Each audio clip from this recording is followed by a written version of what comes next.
And also on Trump's agenda, Panama and the vital canal linking the Atlantic and Pacific Oceans. The new president has repeatedly said that the U.S. should take back control of the waterway. He spoke of it at his inauguration. And above all, China is operating the Panama Canal, and we didn't give it to China, we gave it to Panama, and we're taking it back. The canal's location is key to its importance in reducing global shipping times. Situated at a narrow point in Central America, it connects the Pacific and Atlantic Oceans. The canal was built between 1904 and 1914 by the U.S., but in 1977, U.S. President Jimmy Carter signed a deal with the Panamanian leader Omar Torrijos to let Panama take over operations in 1999. Panama has run the canal ever since. Now many Panamanians aren't happy about Trump's threats.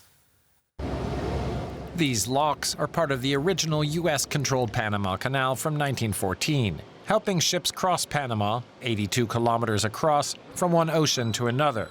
A passage now used by thousands of cargo ships each year and a vital part of international commerce.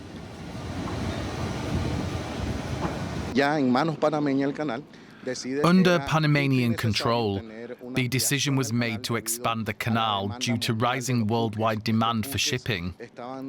The ships were becoming much larger, and we needed a way to be able to let them through the canal. In 2016, the construction of the canal expansion was completed. This is the canal's administration building, for more than 80 years off limits to Panamanians unless they had a special permit. Sadness, a lot of humiliation. I'm right now in the administration building. That was just a dream. We could not even enter the canal area. It was forbidden for all Panamanians to be in the canal area. The canal operates under a neutrality treaty which the U.S. pledged to defend by force. But now Donald Trump calls the canal a vital asset of the U.S. The canal belongs to Panama. It is administered by Panama and stipulated in the Constitution as well as in the treaties. Panama charges passage fees for ships depending on their dimensions and the uses of the vessel, not their nationality. But Trump says those fees are too high.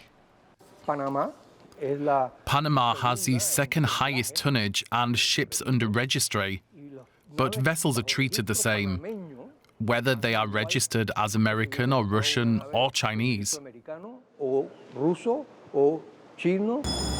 The country receives significant income from operating the canal, almost $2.5 billion last year. We have proven to the world not only that we can manage the canal well, but that without the United States or any other nation. We also built an expansion that today earns 55% of the canal's income. In other words, more than the old canal built by the Americans. We paid for it ourselves, from the funds that came out of the canal and our good administration of it. For now, the canal is still a state enterprise that by Panamanian law can only be operated by Panamanians themselves. And for more on this, I am joined now by Dennis Hogan. He teaches in the History and Literature program at Harvard University with a focus on Central America. Welcome to DW. So what is behind Trump's push to take back ownership of the Panama Canal? Is it really about competition with China? That's a great question, and I think it's tough to say. It's a bit of a mystery why Trump is bringing up the Panama Canal now. We know that Trump has had business dealings in Panama. He did own and operate a hotel and apartment building there in the earlier part of this century. Trump has made repeated comments through the years about feeling that the deal, to use his term, that gave the control back to the Panamanian government was a bad deal. And then, of course, it is true that that shipping rates, the tariffs to go through the canal have gone up in recent years. And then there is the element of sort of hemispheric competition with China, especially as Chinese businesses expand into Latin America. He's complained that China has too much control over the canal. China argues that it's just one of the many clients, but there are actually ports at both ends that belong to a Hong Kong family. Can you tell us more about that?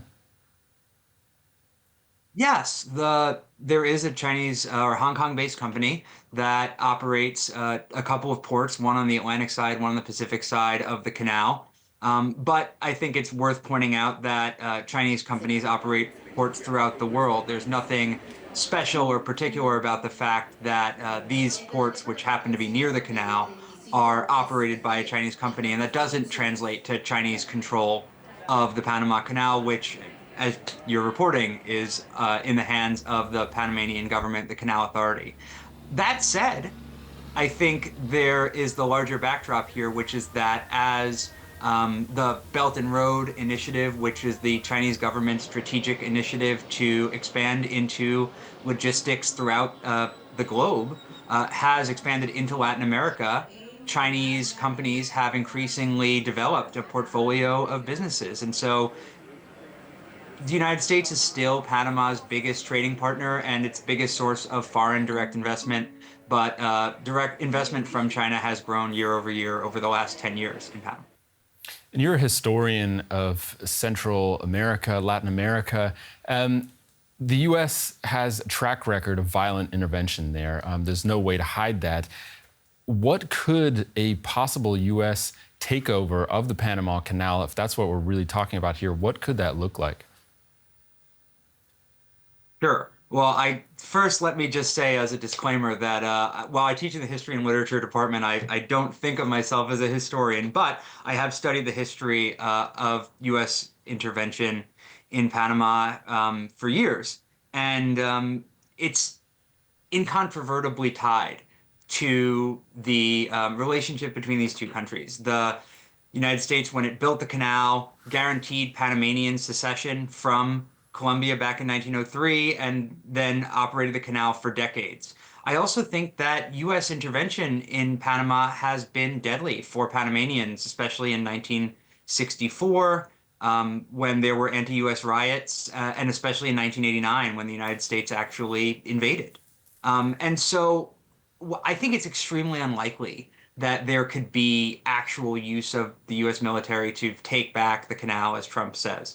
But I also think that when a United States president starts making threats along those lines, it's difficult to dismiss them as just idle talk. There's usually some sort of intent behind it, and it hasn't always been just fair to the benefit of Central Americans.